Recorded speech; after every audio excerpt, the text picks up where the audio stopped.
بسم اللہ الرحمن الرحیم وبہ نستعین اما بعد۔ عزیز طلبہ و طالبات اور باوقار معزز اس جامعۃ المحسنات و ادارہ محمود القرآن کے اساتذہ کرام،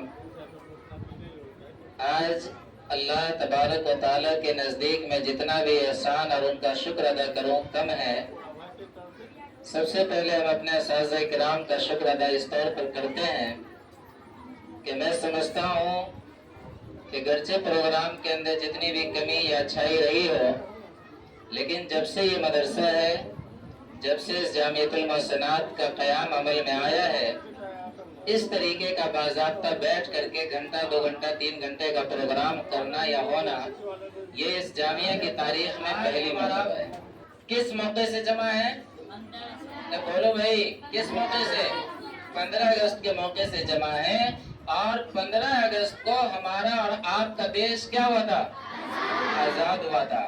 آپ کو سن کر کے تعجب ہوگا کہ 15 اگست کو جو میں ایک ویڈیو دیکھ کر رات میں سنا، جو اپنی تیاری کر رہا تھا کہ اس ہندوستان کی آزادی جو 15 اگست کو ہوئی ہے، اس کی تیاری 14 اگست کی رات سے ہی کیا جانے لگا تھا، اور 14 اگست کی رات کے اندر ہی جو پورا کام کیا گیا تھا، صرف اس لیے کہ جیوتی نے یہ کہا کہ 15 اگست کو سورج کا جو ٹھیک ٹھاک مسئلہ ہے وہ صحیح نہیں بتا پا رہا ہے۔ بہرکیف 15 اگست کو ہمارا ملک آزاد ہوا، لیکن کیا اس آزادی کو جو آج ہمارا آپ کھلی فضاؤں کے اندر سانس لے رہے ہیں، کیا یہ آزادی ایسے ہی مل گئی؟ بلکہ سینکڑوں لاکھوں لوگ، ہمارے ماں باپ، ہمارے بڑے بزرگ، ہمارے دادا پردادا لکڑدادا اور اس ملک کے علماء کرام نے آزادی دی ہے، جب جا کر کے یہ ملک آزاد ہوا ہے۔ آج تاریخ کو مٹایا جا رہا ہے، آج تاریخ کو قوم کے سامنے اور ملک کے سامنے غلط تاریخ پیش کی جاتی ہے، اور یہ کہا جاتا ہے کہ اس ملک کی آزادی کی لڑائی 1857 سے شروع ہوئی۔ یاد رکھیے، بحیثیت مسلم قوم کے ہمیں یہ یاد رکھنا چاہیے کہ 1857 کی تاریخ غلط ہے، اور اس 1857 سے کم و بیش 103 سال پہلے سے ہمارے آباء و اجداد نے اس ملک کے اندر قربانی دی ہے، اور سب سے پہلی قربانی، سب سے پہلی جنگ آزادی جو لڑی گئی ہے 1754 کے اندر بنگال کے اندر لڑی گئی، اور اس 1754 کے اندر جو آزادی لڑی گئی ہے، یہ بھی تاریخ کے اندر یہ بات لکھا گیا ہے کہ ایک ایسی جنگ آزادی رہی جس جنگ کے اندر انگریزوں کو ہار ہوئی ہے اور مسلمانوں کو فتح ہوئی ہے۔ اس کے بعد نواب وردی خان نے 1854 کے بعد، اس کے 3 سال کے بعد 1857 کے اندر جو آزادی کی لڑائی لڑی ہے، جس آزادی کی لڑائی کے اندر نواب سراج الدولہ ہیں، جو نواب وردی خان کے ناتی ہیں، اور اس کے ماموں میر جعفر نے اپنے ماموں کو دھوکہ دیا، اور جس وقت یہ آزادی کی تاریخ لڑی گئی 1757 کے اندر، تقریباً 1 لاکھ سے زیادہ فوج نواب سراج الدولہ کے پاس موجود تھا، لیکن کیا کرنا کہ اپنوں کی چاپلوسی اور اپنوں کی حرام خوری کی وجہ سے ان کی فوج جو انگریزوں کی تھی غالباً 13,000 کے اندر تھی، یہ فوج کے مقابلے میں یہ لاکھوں سے زیادہ کی فوج نے کوئی مقابلہ نہیں کیا، اور نواب سراج الدولہ بغیر کسی لڑائی کے شہید ہو گئے ہیں۔ اس کے بعد آگے چل کر کے 1761 کے اندر، 62 کے اندر، 63 کے اندر لڑائی لڑی گئی ہے۔ میں نے کل بھی کہا تھا جمعہ کے اندر کہ ہمارے پٹنہ کے علاقے میں صادق پور ہے، وہاں کے علماء کی قربانی کو یاد کیجئے کہ وہاں کے جب لوگوں نے اور انگریزوں کے ساتھ مٹ بھیڑ ہوئی ہے، انگریزوں نے علماء صادق پور کے اوپر فتح پائی ہے، ان کے گھڑوں کو توڑا ہے، اور صرف گھڑوں کو توڑا نہیں بلکہ ان کے گھڑوں کو توڑ کر کے گدھوں سے اس کے گھڑوں کے اوپر، ان کے زمینوں کے اوپر ہل جتوایا ہے، جو تاریخ کے اندر کبھی نہیں ملتی کہ گدھوں سے ہل جتوایا گیا ہو۔ لیکن دشمنی کے اندر، عداوت کے اندر ڈوب کر کے انہوں نے گدھے سے علماء صادق پور کی زمین و جائیداد پر ان کے مکان کو مسمار کر کے ہل جتوایا ہے۔ اور اسی طریقے سے 1799 کے اندر جو ہے سلطان ٹیپو شہید رحمت اللہ علیہ سرنگا پٹنم کے اندر جو ہے جنگ لڑتے رہے اور اس کے بعد جام شہادت نوش کیا. ان کی لاش کے اوپر کھڑے ہو کر کے 1799 میں انگریز سلطان ٹیپو شہید رحمت اللہ علیہ کے لاش کے اوپر کھڑے ہو کر کے سب سے پہلی مرتبہ یہ اعلان کیا ہے کہ یہ ملک ہمارا ہے اور یہ ملک کے اندر اب ہماری حکومت جاری ہوگی. چنانچہ انہوں نے ایک نعرہ دیا تھا کہ خالق خدا کی، ملک بادشاہ کا اور حکومت ایسٹ انڈیا کمپنی کی. جب 1799 میں انہوں نے یہ نعرہ دیا اور جو لال قلعہ کے اوپر جو ہے اپنا یونین چیک لہرایا ہے، اس وقت کے مایہ ناز علماء دین، اس وقت کے باوقار علماء دین میں شاہ ولی اللہ محدث دہلوی رحمت اللہ علیہ کے چشم چراغ اور ان کے لڑکے ہیں شاہ عبدالعزیز رحمت اللہ علیہ، انہوں نے 1803 کے اندر جو ہے یہ اعلان کیا کہ یاد رکھو یہ ہندوستان غلام ہو گیا ہے اور اس ہندوستان کو آزاد کرانے کے لیے ہر ایک مسلمان کو قربانی دینا فرض عین ہے. چنانچہ ان کا اعلان کرنا اور ان کا فتویٰ دینا کہ ہندوستان دارالحرب ہو گیا ہے، مسلمانوں کے اندر ایک جوش اور ولولہ پیدا کر دیا ہے. اور چنانچہ ایسا جوش، ایسا ولولہ پیدا کیا کہ ہر ایک مسلمان کے سینے کے اندر جذبہ جہاد جاگ اٹھا ہے اور جہاد کی چنگاری، جہاد کی آگ ان کے سینے کے اندر لگی اور سر پہ کفن باندھ کر کے میدان کے اندر نکلے ہیں کہ انگریزوں کے خلاف لڑیں گے اور اس ملک کو آزاد کرائیں گے. ہمیں ایسے موقع پر جہاں دنیا اپنے آباء و اجداد کی تاریخوں کو، دنیا اپنے آباء و اجداد کی قربانیوں کو یاد کرتی ہے، ہم مسلمانوں کو بھی چاہیے تھا کہ ہم بھی اپنے آباء و اجداد کی قربانی کو یاد کرتے. آج اس ملک کے آزادی کے لیے جتنا دوسری قوموں کا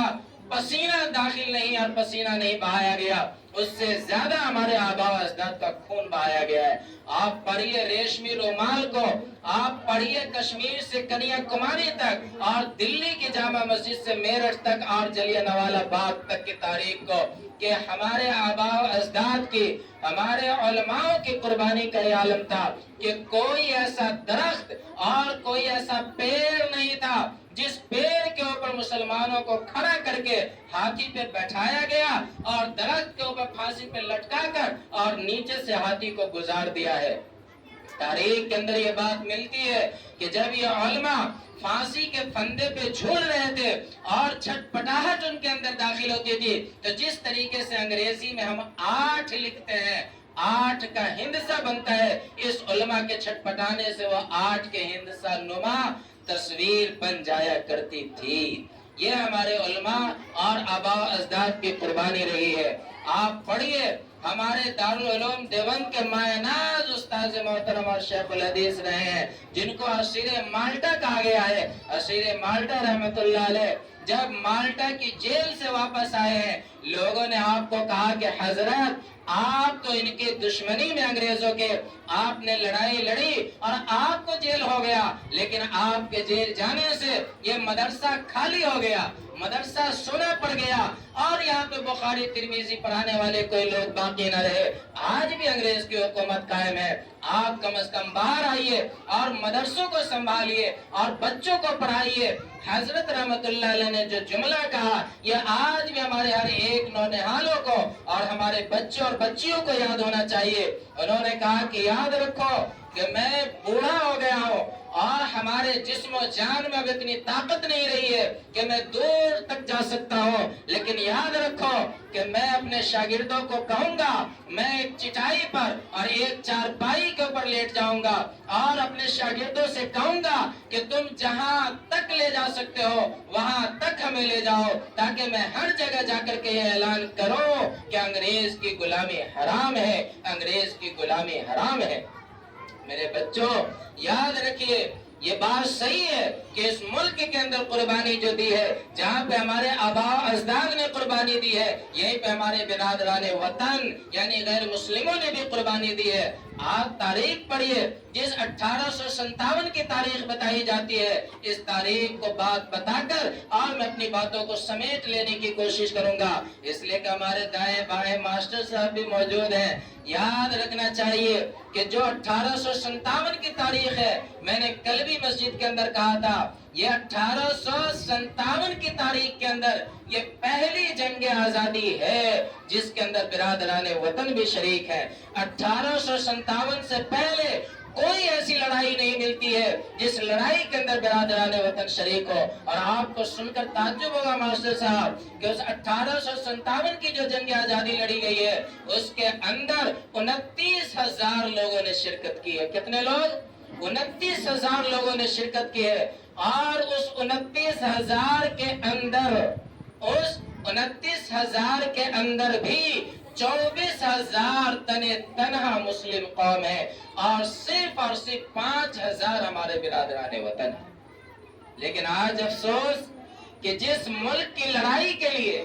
جس ملک کو آزاد کرانے کے لیے صرف 5,000 برادران وطن شریک ہوتے ہوں، آج ہم بھی اور آپ بھی اور برادران وطن بھی وہیں سے آزادی کی تاریخ کو شروع کرتے ہیں۔ لیکن کاش کہ ہم مسلمانوں کو اس 103 سال پہلے کی بھی تاریخ یاد ہونی چاہیے۔ بہرکیف یہ ملک آزاد ہو گیا، لیکن بدقسمتی یہ رہی کہ اس ملک کو آزاد ہونے کے ساتھ ساتھ یہ ملک تقسیم بھی ہو گیا۔ آزادی سے پہلے ہی انگریزوں کے چیلے چپاٹے اور انگریزوں کو خفیہ خبر پہنچانے والے وہ لوگ تھے جو یہ چاہتے تھے کہ ملک کو تقسیم کرا دیا جائے، اور اس ملک کو برادران وطن اور نہ جانے کتنے لوگوں نے سازشیں کی۔ یہ ملک جو ایک بہت بڑا عظیم ہندوستان تھا، اس ملک کو تقسیم کرا دیا گیا اور پاکستان کے نام سے دوسرا ملک جو وجود میں آیا۔ اس وقت کے ماہ ناز عالم دین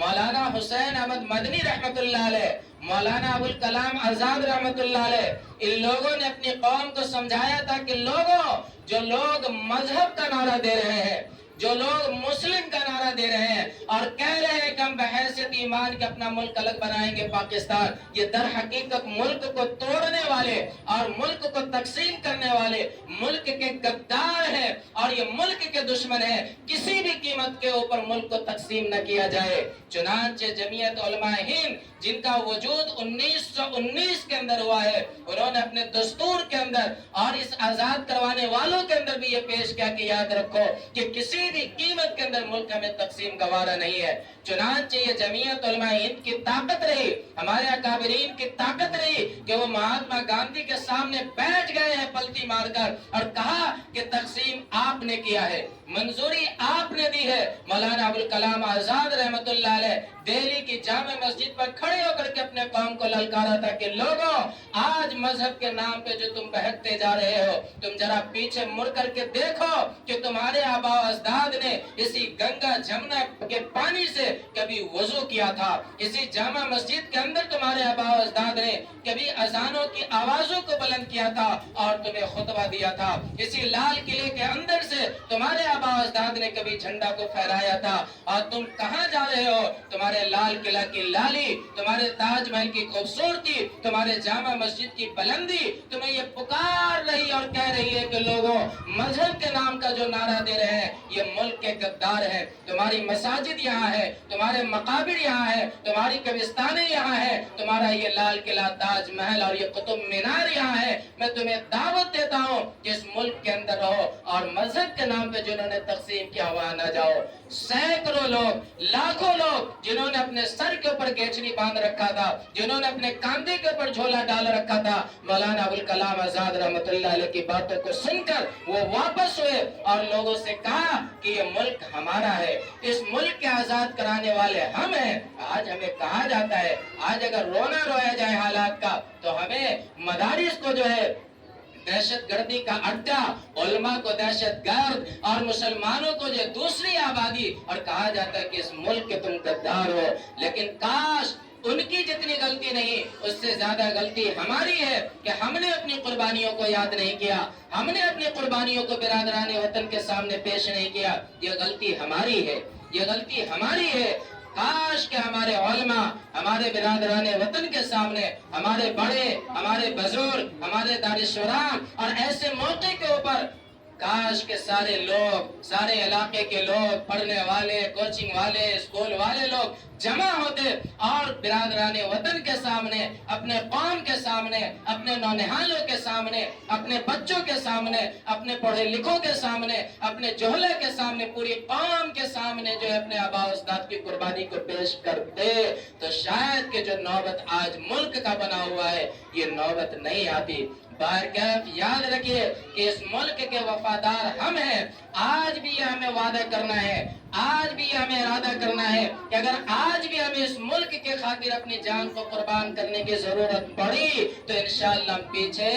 نہیں ہٹیں گے اور آگے بڑھ کر کے اپنی جان کا نذرانہ پیش کریں گے۔ یاد رکھیے کہ یہ ملک ہمارا ہے، اس ملک کو ہمارے آباء و اجداد نے جو قربان کرا ہے، اس ملک کے اندر ہم کرایہ دار نہیں بلکہ اس ملک کے ہم حقدار ہیں، اور جس قوم کے اندر حق لینے کی صلاحیت ہوا کرتی ہے اس قوم کو حق ملا کرتا ہے۔ حق لینے کی صلاحیت، اپنے حق کو منوانے کی صلاحیت، تاریخ کو یاد کرنے اور بتانے کی صلاحیت ہمارے بچوں کے اندر، ہماری نسلوں کے اندر پیدا ہونا چاہیے۔ اللہ کے حضور دعا ہے کہ اللہ تبارک و تعالی ہماری گفتگو کو قبول فرمائے، ہمارے مدارس، مکاتب، خانقاہوں کی حفاظت فرمائے اور اس ملک کے اندر پیار کا، امن کا جو ماحول قائم فرمائے۔ یاد رکھیے کہ آگ لگانے والوں کا کام آگ لگانا ہے، لیکن آگ لگانے والوں کا جواب دینا آگ سے نہیں، نفرت کا جواب نفرت سے نہیں، بلکہ نفرت کے بازار میں جا کر نفرت کی بول بولنے والے سے، آگ لگانے والے سے جو نفرت کی بول بول رہے ہیں اس کا جواب پیار، محبت، امن ہے، آشتی ہے، اور جو لوگ نفرت کی آگ لگا رہے ہیں اس کو پیار و محبت کے پانی سے بجھانے کی ضرورت ہے، نہ کہ اسی طریقے سے ہم بھی نفرت کے اگر آگ میں بہ جائیں گے تو نقصان ان کا نہیں، نقصان سب سے زیادہ ہمارا ہوگا۔ اس لیے پیار و محبت کی فضا کو قائم کرنے کی ضرورت ہے۔ ہم اپنے قوم کو، اپنے لوگوں کو، اپنے بڑوں کو یہ دعوت دیتے ہیں کہ آج بھی گنگا جمنی تہذیب کو جمع کرنے کی، اکٹھا کرنے کی اور دعوت دینے کی، اور پھر جو ہے سدبھاونا جیسے من کی کہ جہاں پہ برادران وطن کو جمع کر کے اپنے مدارس کو دکھانے کی، مکاتب کے دکھانے کی، خانقاہوں کے دکھانے کی، اور سب سے بڑھ کر کے جناب محمد رسول اللہ صلی اللہ علیہ وسلم کے تعلیم کو بتانے کی ضرورت ہے، تاکہ پیار و محبت کا ماحول قائم ہو سکے، پیار و محبت کی فضا قائم ہو سکے۔ ہم اور آپ دعا کرتے ہیں کہ اللہ تبارک و تعالی ہمارے ایمان کی سلامتی فرمائے، اس ملک کو زندہ فرمائے، اس ملک کے رہنے والوں کو امن و امان عطا فرمائے۔ اسلام زندہ باد، اسلام زندہ باد، ہندوستان پائندہ باد، ہندوستان زندہ باد، اسلام پائندہ باد۔ وآخر دعوانا ان الحمدللہ رب العالمین۔